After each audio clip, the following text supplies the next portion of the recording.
When we trace the line of thought that leads to modern astronomy, it pretty much begins in a specific place with a specific group of peoples. While the Egyptians would contribute important threads to the astronomical tapestry that would be woven in the classical world, it is the civilizations of Mesopotamia that provided the tools and ideas that would set in motion the more than 3 millennia journey from charting the motions of the heavens to examining the light from the first galaxies using giant robotic telescopes perched high upon the tops of extinct volcanoes. The roots of this tradition can be found in the same needs we have been discussing in respect to every culture. A need to tell time, and so predict first the times of ripening and migration, and then, later, determine the best times to harvest and plant. Added to this, of course, was the need to create meaning from the experiences every person had with the world around them.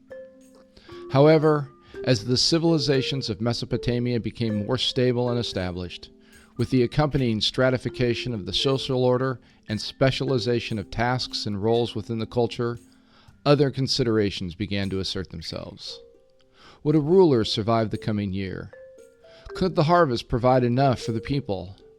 Will the clan on the border remain peaceful, or will they invade, seeking wealth and prosperity? And if so, would a preemptive war be advised to protect what has been accumulated against the harsh realities of fate? Are we going to do all the gods require to bestow upon our people the blessings of a full pantry? As the demands of this complex series of civilizations to know what the future might hold grew, they and their rulers began to seek signs and portents in the world around them. In their religion, it was thought that the world reflected the will of supernatural beings that had constructed all they saw that moved in an ordered and appointed way. Because of this, it became natural to look to that world for signs. Divination took many forms, but none was so powerful and overarching as those taken from the heavens themselves. And so, in an attempt to understand what the sky sought to tell of the will of the gods, the civilizations of Mesopotamia developed powerful new technologies to understand its motions and behaviors in order to know the future. While we now understand that the stars and planets move according to universal laws of nature, not affected by or affecting the affairs of humanity, the peoples of Mesopotamia believed that their gods spoke to them through these motions and thus placed great value in understanding them as deeply and precisely as possible. In this goal, they kept detailed records and created forms of mathematics that would reveal to them and to all those with whom they'd trade descriptions of the sky that would, in turn, feed the Greek philosophical desire to see all the world in terms of natural explanations. Before we get there, however, it is useful for us to understand what the astronomers of Mesopotamia discovered and why it is so valuable to our story. Hello, and welcome to the Scientific Odyssey.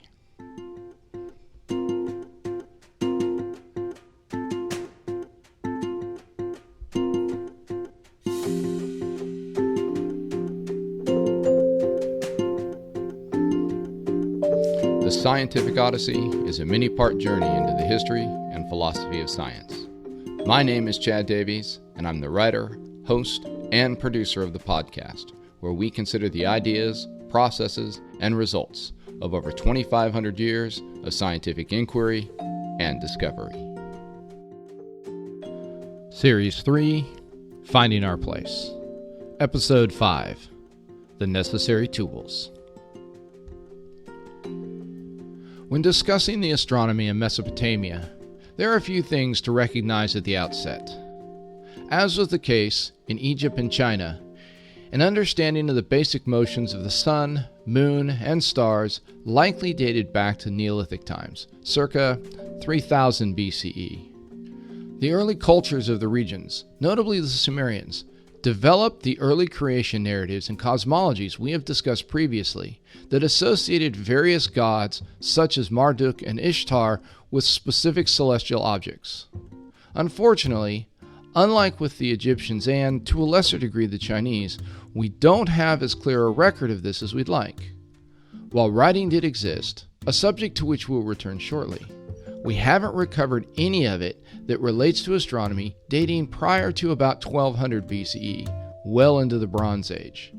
However, from the documents we have found, it is clear that by this time, the Babylonians have a very well developed picture of the sky and its motions, something they almost certainly inherited from their cultural ancestors. So let's take a moment and summarize what they would have known. They knew that the sky moved. Objects in the sky rose on the eastern horizon and set on the western horizon, except those objects in the northern sky. Those objects circled a point above the northern horizon, never rising or setting. They knew the phases of the moon and how long it took for the moon to cycle through those phases. They knew the moon moved backward through the background stars along a specific path, and that the time it took to do so was shorter than the cycle of the phases by about 2 days. They knew that the waxing crescent moon could be seen in a different pattern of stars each cycle in a regular pattern. Added to this, they knew that the sun, too, moved against the background stars along roughly the same path as the moon, but much more slowly. Because of this, the sun changed the place where it rose and set on the horizon and the specific path it took through the sky each day. They were aware that this variation gave rise to the seasons of the year, and that the time it took to go through a complete circle on the path through the sky, and thus a complete set of seasons, was a little bit longer than the period it took for the moon to go through 12 cycles of its phases that brought it back to being in the same phase in the same constellation. Lastly, they understood the motion of the other 5 celestial luminaries, of which Jupiter was the most important.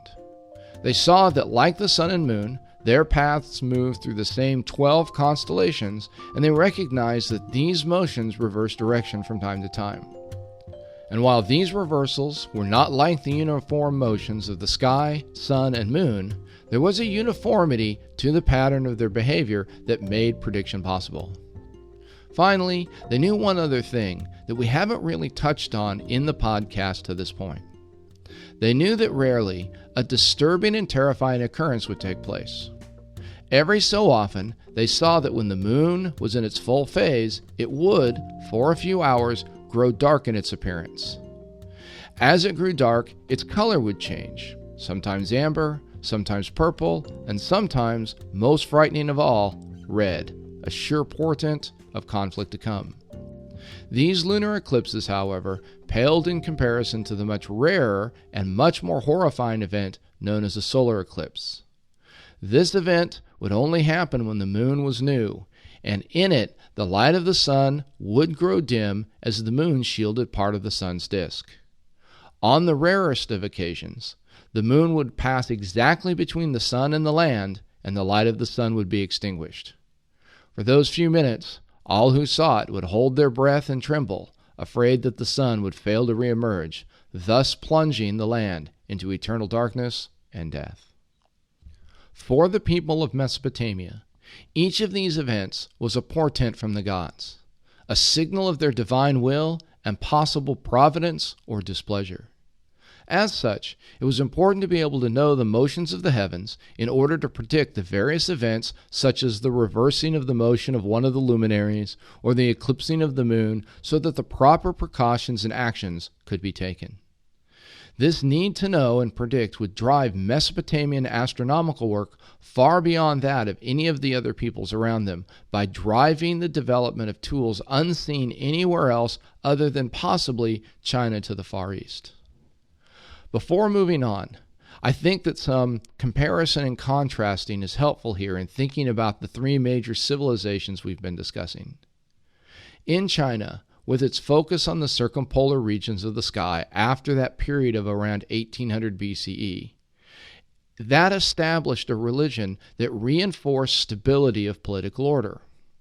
In contrast, in the West, the Egyptian and Mesopotamian cultures focused on the ecliptic, with its constantly changing objects, the motion of the planets and all of those sorts of things through those 12 constellations. Now in Egypt, the regular flooding of the Nile, tied as it was to the rising of Sirius, at least in the minds of those Egyptian astronomers, provided the means to creating a stable political situation similar to that in China. What's interesting is that in the regions between the Tigris and Euphrates, and then as the region of civilization expanded throughout the Arabian Peninsula and beyond, there really isn't a comparable period of political stability where rulers and dynasties lasted not just for a century or two, but for many centuries. It leads one to wonder if there isn't a connection between the variability of the sky and the relative political instability. The history of Mesopotamia is filled with accounts of one people conquering another only to be overtaken by a third in just a few decades, a bit like the motions of the planets through the zodiac, as one caught and passed another only to be passed themselves, or to suffer a reversal for a time. One must wonder if there wasn't some sort of cultural interplay between the variability of the motion of the planets along the ecliptic and the changing dynastic fortunes of the various families and empires who ruled the city of Babylon over the ages.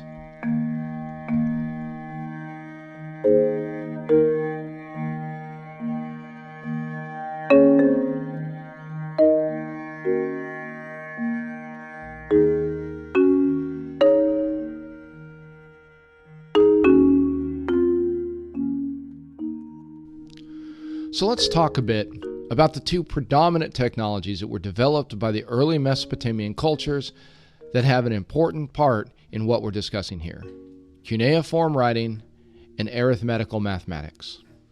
For many of you, I imagine that you're already familiar with these technologies, especially cuneiform, but I'd like to say a few words to make sure we're all on the same page. By the way, you see what I did there? Cuneiform, same page. Yeah, okay, anyway.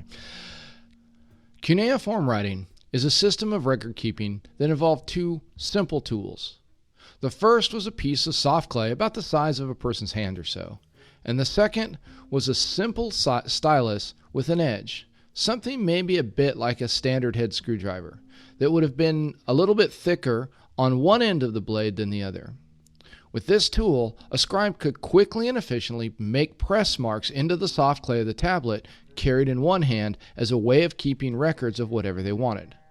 When the tablet was filled with information in the form of standard symbols made from combinations of the marks of the stylus, it could be fired in a kiln and transformed into a remarkably permanent artifact, one durable enough to survive not just centuries, but millennia. Cuneiform writing was developed first probably by the Sumerians, a people from the southern end of the region defined by the Tigris and Euphrates rivers. Adopted by the Babylonians, a people who spoke a language known as Akkadian, the various combinations of the wedge-shaped symbols could be used to create word signs for symbols as what are known in the field of linguistics as phonograms. And while the Babylonians spoke and wrote a language different from that in the Sumerians, they did adopt a number of their signs in such a way that they became to represent ideas more than they did sounds. This is something linguists called ideograms.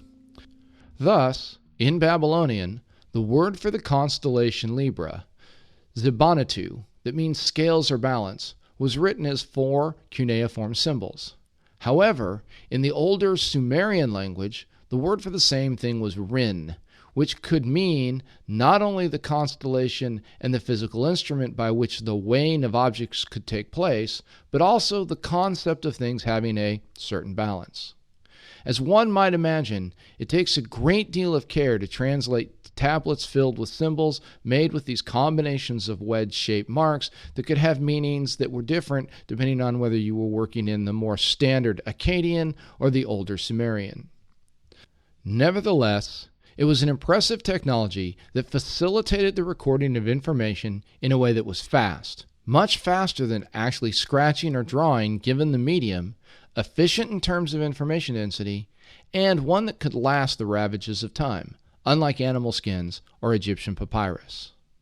On the other hand, however, it also tended to bias the types of information kept. Clay tablets are heavy and they're bulky, and they tend to stack up pretty quickly.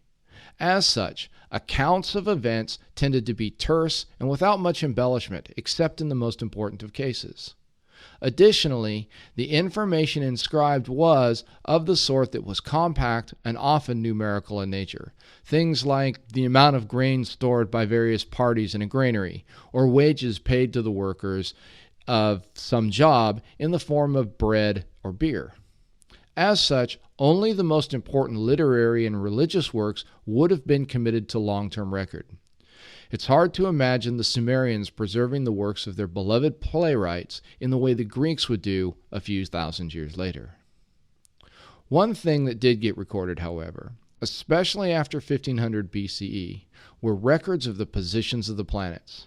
And by that, I mean all of the objects that moved in the night sky. As I mentioned in the introduction, the desire to divine the will of Marduk and the other gods led to an objective to predict on the basis of past events. If a certain ruler had been overthrown the last time the moon was full and Jupiter was in the constellation of the Bull, might not such a same thing happen again, especially if the moon was to be eclipsed in the months when that was to happen? As many have pointed out, it's human nature to seek patterns in events, and so the people of Mesopotamia, especially the people of the city of Babylon, recorded everything they could in order to look for relevant patterns. The other technology is that of arithmetic. While I mentioned the Babylonian counting system in an earlier episode, let me expand on it a bit here, as it proves to be so important in both astronomy and timekeeping. In our modern society, we follow the Arabic Hindu tradition of having separate symbols for our numbers than we do for our letters. And we also follow the Egyptian tradition in counting in tens. While we probably take this for granted now, such a system hasn't always been the case. In the tradition of the Phoenician-based alphabets, things like Greek and Latin, letters were used as numbers, as anyone who is familiar with the Latin use of I for 1, V for 5, X for 10, and so on, something most commonly seen these days in the numbering of all but the most recent Super Bowl. While efficient in its economy of symbols, anyone who has tried to add two large Roman numerals together can tell you it's a bit of a nightmare. In contrast to this, the Babylonian cuneiform system created a symbol based on the number of two different kinds of wedge marks for each number between 1 and 60.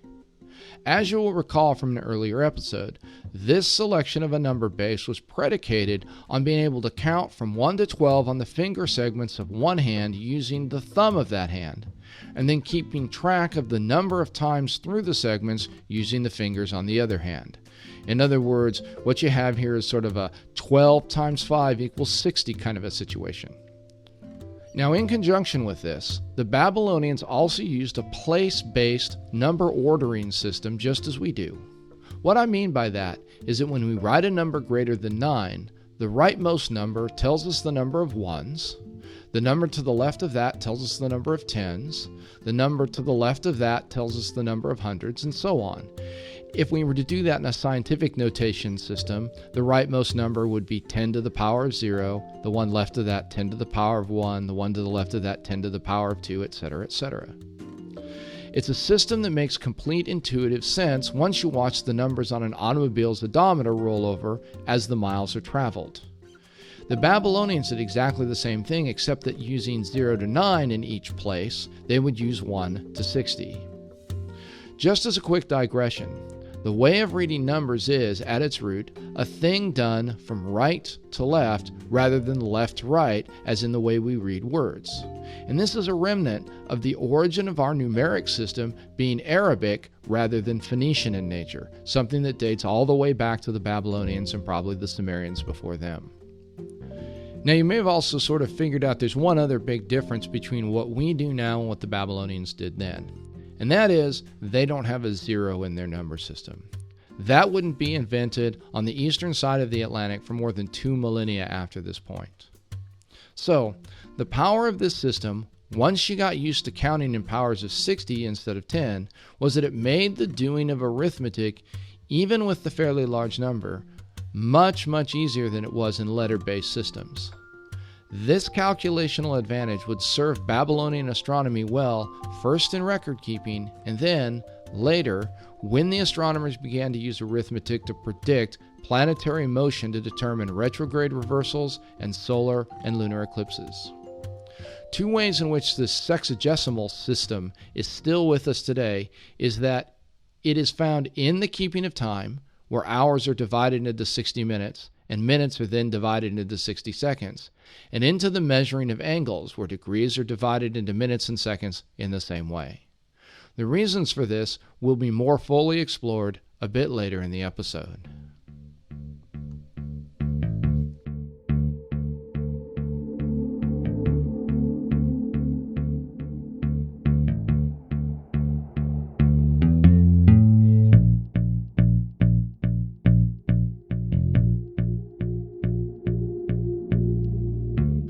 Our best source for Babylonian astronomy is the book known as Mul Apin, or to translate it, Plough Star. Our oldest copies of the work date to around 700 BCE, but we have a pretty good idea that the book goes back a whole lot further than that. One of the reasons we think this is that all of the copies of the work that we have found from around that date, written, of course, in cuneiform on clay tablets, are remarkably similar. What this means is that there had been enough time for a sort of textus receptus to have formed and have been transmitted to a number of locations. Moreover, we're pretty sure that the book compiles information known long before its first version, as it contains information found in other religious or mythic documents dated to even earlier times. A quick note here. When I say Babylonian astronomy, as I will for the most part going forward, it should be understood that while this represents the core of the astronomical corpus of the Fertile Crescent, it's really a shorthand title that applies to a broader tradition with a long historical lineage that runs through several political regimes. The reason we refer to it this way is that starting in around 1700 BCE, what is usually referred to as the Old Babylonian period, there's a concentrated effort in that city to make systematic observations of the skies and to keep a record of the data gathered. These observations, however, were based on a foundation of knowledge developed by the various civilizations and peoples of the region, most notably the Sumerians, as we've noted previously, that had been gathered over the course of the previous millennium or more. The difference beginning in 1700 BCE is that the entire endeavor becomes more organized and more strongly supported by the state. So strong is this support, in fact, that the position of astronomer will become both institutionalized and valued by the societies of the region. There are those scholars of antiquity who suggest that the Magi, who are purported to have visited the family of Jesus at some point during his earliest years, were, in fact, members of this astronomical class within the Parthian Empire of the time.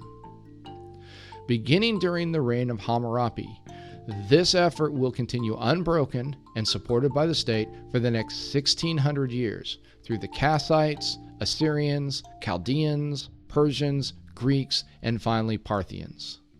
In fact, after the discussion has shifted towards the Hellenistic world around the Mediterranean for a millennium, we will return to this region as we follow the story of humanity's search for place in the cosmos. So let's take a look at the development of Babylonian astronomy from as far back as we can see up through the point where the narrative shifts to the Hellenistic world. The earliest records we have begin with Hammurabi and a poem known as Enuma Elish.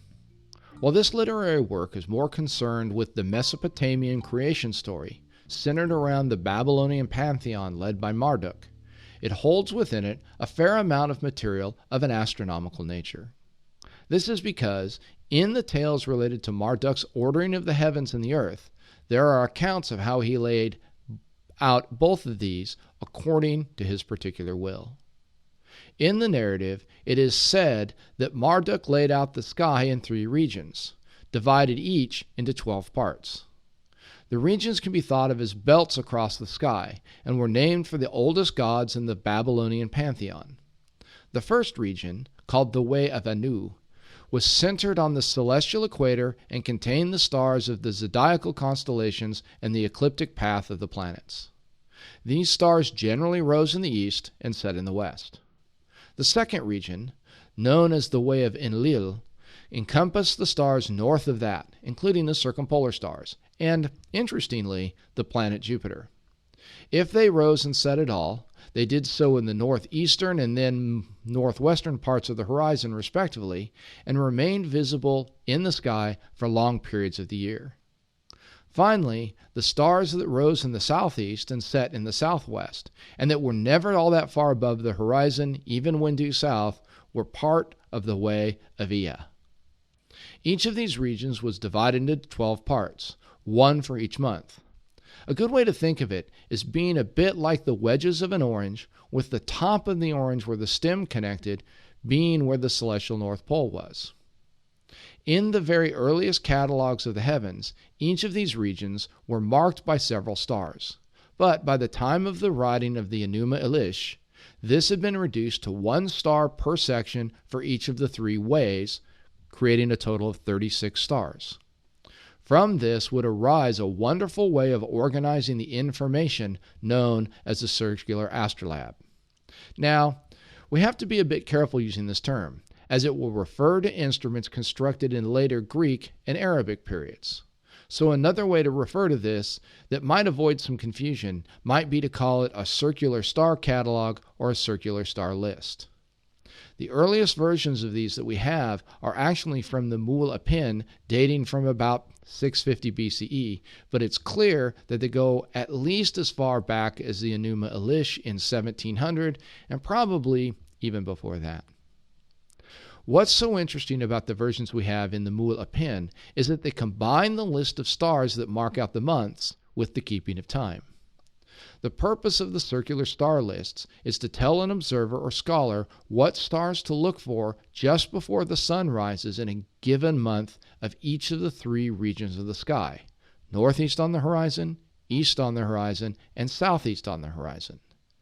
This, along with a few other innovations we'll discuss in a few minutes, would allow the observer to determine, along with the phase of the moon, the day of the month. Once this was established, the day could be subdivided even further.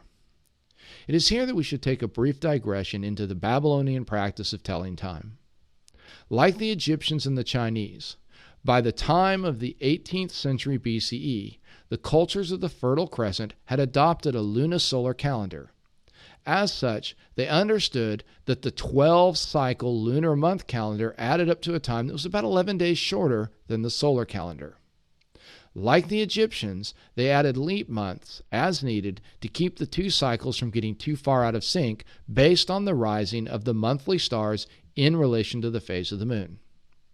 As you may recall, for the Mesopotamians, the month started at the observation of the first crescent moon after the new moon, something that's still practiced today in Islamic cultures.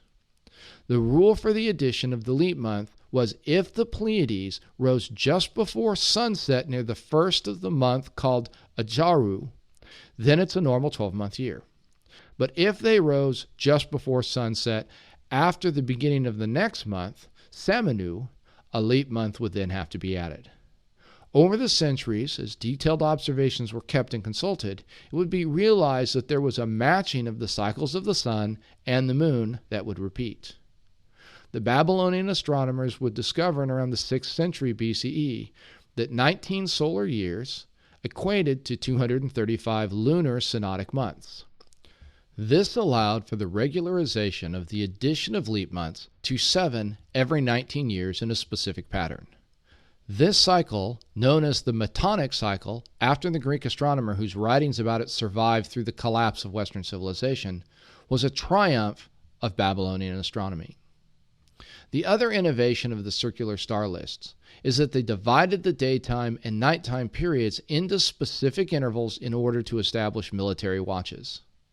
Each period of the day and night was divided into 3 watches, and these watches were then further subdivided into 4 shorter intervals. This is where we get our 24-hour day, 12 hours for when the sun's up, 12 hours for when the sun's not up. At this point, though, an hour, the name, by the way, taken from the Greek word horo, or the Egyptian word hor, meaning interval of time, was not the same length throughout the year.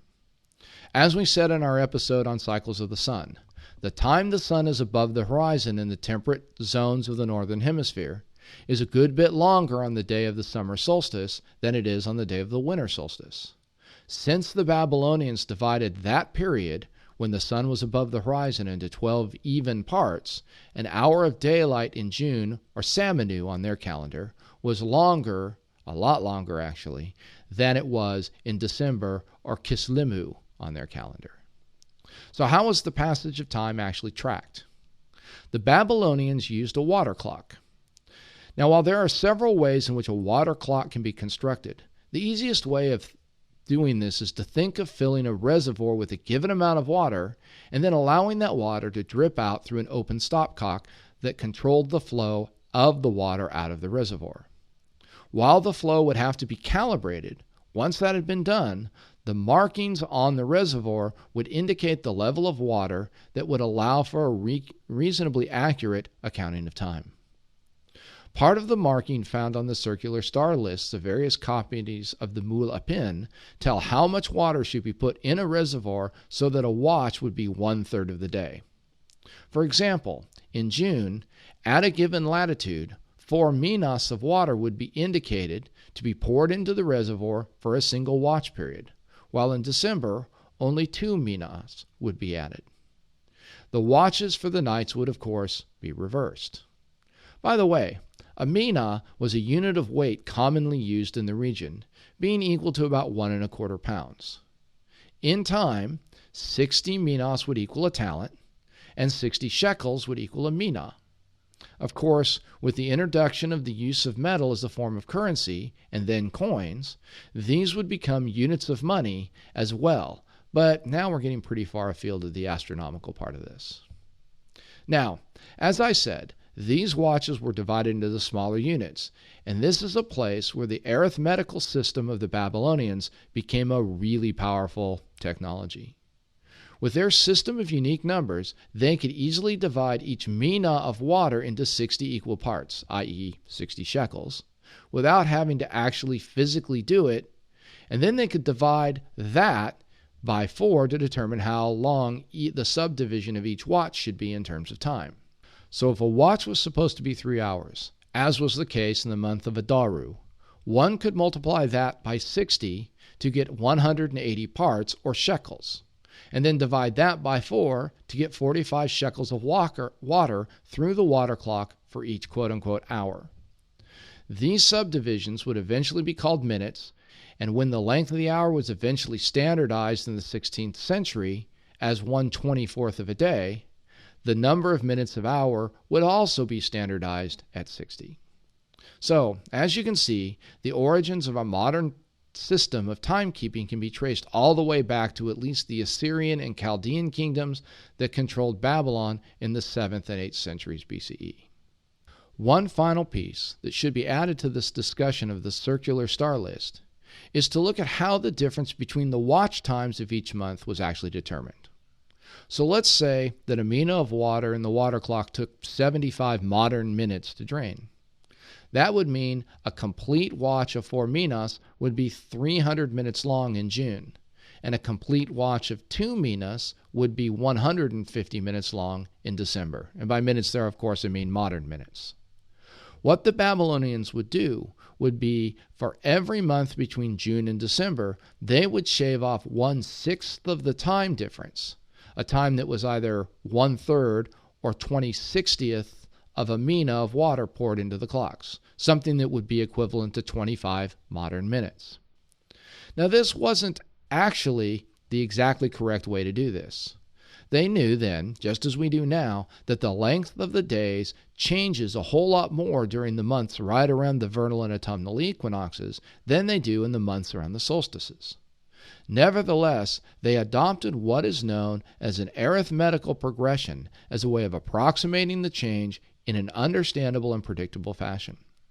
This methodology will be very important when we get to talking about how they made predictions of the motions of the other planets.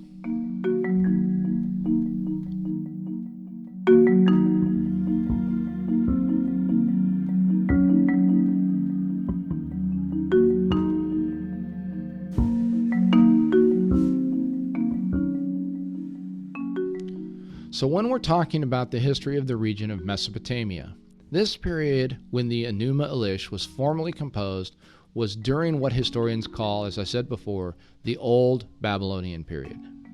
During this time, a group of kings managed to organize a strong political entity in the southern part of the region around the city of Babylon.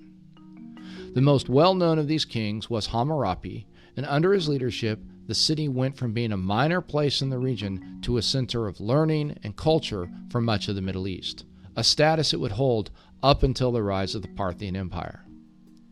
The other document we have dating from this time, related to the practice of astronomy, is a set of observations of the planet Venus known as the Ami Suduka. The table lists the rising and setting times of the planet for a period of about 21 years. And while the observations aren't particularly precise, they showcase what will become one of the defining characteristics of the astronomy done in the culture: the ability to create and keep an enormous amount of observational data for future reference. This was because, by this time, the position of the astronomer had not become only institutionalized, but honored within the political structure of the old Babylonian kingdoms. This is a status that likely came about through that importance of divination via astronomy/astrology to the region's rulers. One myth that should be dispelled here, though, is that the Babylonians were exceptionally accurate observers at this point. While they will become very skilled in making precise observations about a millennium after this time, the precision of their techniques at this point is far inferior to those of their Egyptian contemporaries. About a century after the rule of Hammurabi came to an end, the old Babylonian kingdom was conquered by the Kassarites, who founded a dynasty that would last for a remarkably long, at least for the region, 4 centuries, from 1570 to 1155 BCE. During this time, there was a book of astronomical omens that was collected known as the Enuma Anu Enlil. This document recorded all sorts of proverbs, prophecies, and omens related to predicting events in the kingdom, and seemed to serve as something of a guide for rulership. Examples of these things include: if the stars of the lion, the king will be victorious wherever he goes. If Jupiter is bright, rain and flood. If the yoke is dim, when it comes out, the late flood will come. If the yoke keeps flaring up like fire when it comes out, the crop will prosper. It's really an almanac sort of thing, something similar to what Ben Franklin might have produced in his day, and still can be seen in supermarkets and big box retailers from time to time now. The period following the Kassarite dynasty is known as the period of the Six Dynasties, and it lasted from 1155 until about 733 BCE, when the reign of Nabonassar was brought to an end by the invading Assyrians. This period is important for a couple of reasons.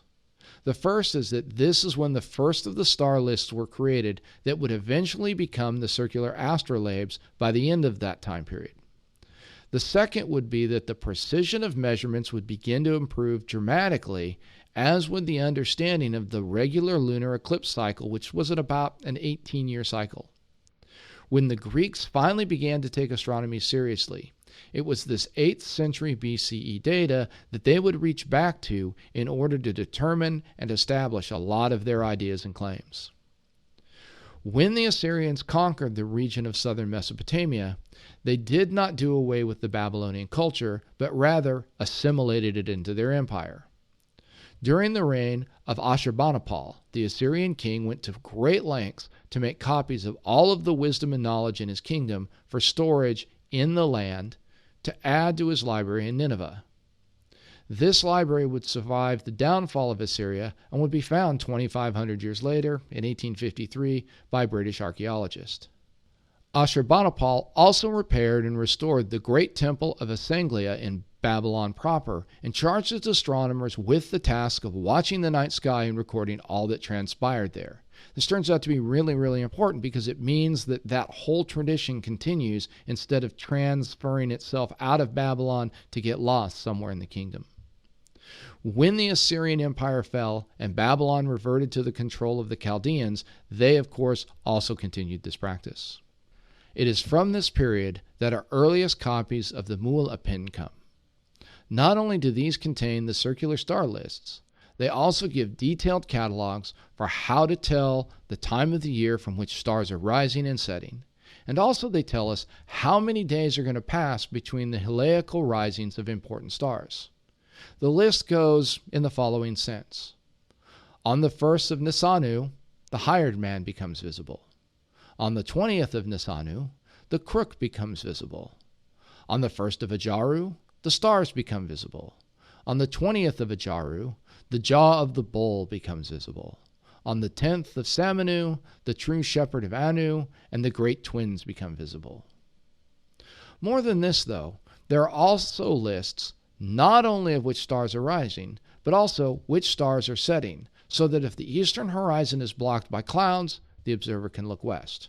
For example, the stars rise, the scorpion sets. The scorpion rises, the stars set. The bowl of heaven rises, and Supa sets. The true shepherd of Anu rises, and Pablosag sets. This star list compilation is an enormously important development because it will provide a foundation that will allow Babylonian astronomers of the period to understand the metonic cycle relating lunar months and solar years that we discussed earlier. This synthesis will occur under the rule of the Persians who, led by Cyrus, would conquer Babylon in 593 BCE.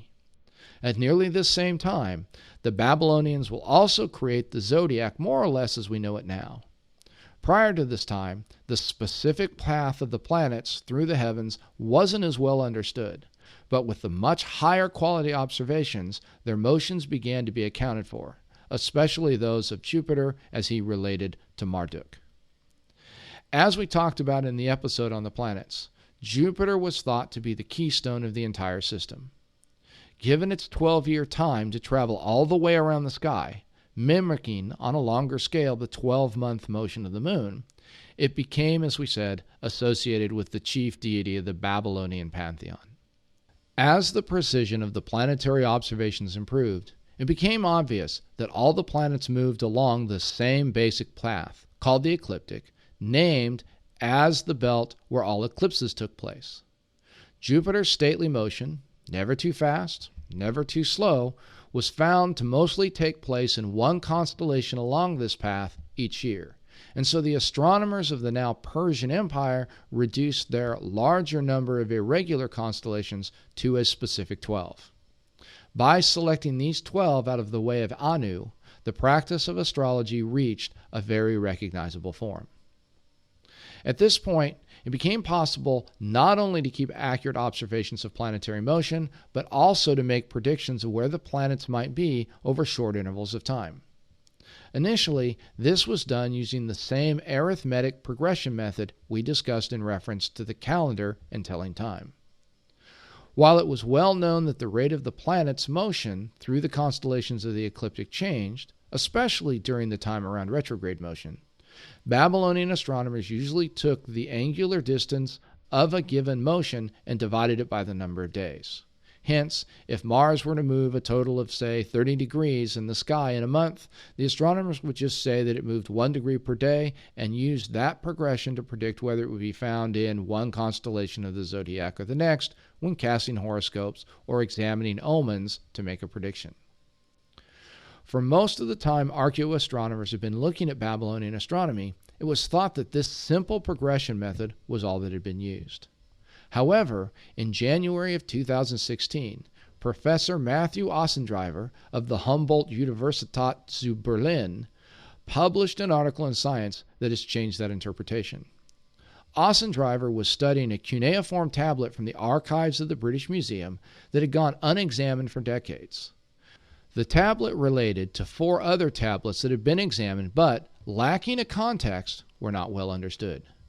Using the 5 tablets, Ossendriver was able to ascertain that sometime between even 350 and 50 BCE, astronomers at Essenglia had used an entirely different method to calculate the future position of the planet Jupiter. This method did not assume that the speed of the planet was constant, as the arithmetical progression method did. Instead, it allowed the speed of the planet to change linearly or in a constant fashion, and then calculated what the change in position would have been by using a geometrical method to sort of add up or calculate the area that the changing speed line would have made on a time graph. This is known as the trapezoidal method to mathematicians today, and was thought to have been invented for the first time in the 14th century at Merton College in Oxford. It is actually an important precursor to the invention of calculus, and Ossendriver's find clearly indicates that the Babylonian astronomers were able to use very advanced techniques such as this at least a millennium and a half before historians of mathematics had thought. What influence this may have had on other mathematics of the time is unclear, nor do we understand why the technique is not found in the later mathematics of the Greek and Arabic mathematicians who were otherwise quite familiar with the work of the Babylonian astronomers. Clearly, there's much more research to be done in this area, and who knows what else might be hidden in other damaged cuneiform tablets that, lacking some important context, might contain even more information that has been overlooked or neglected.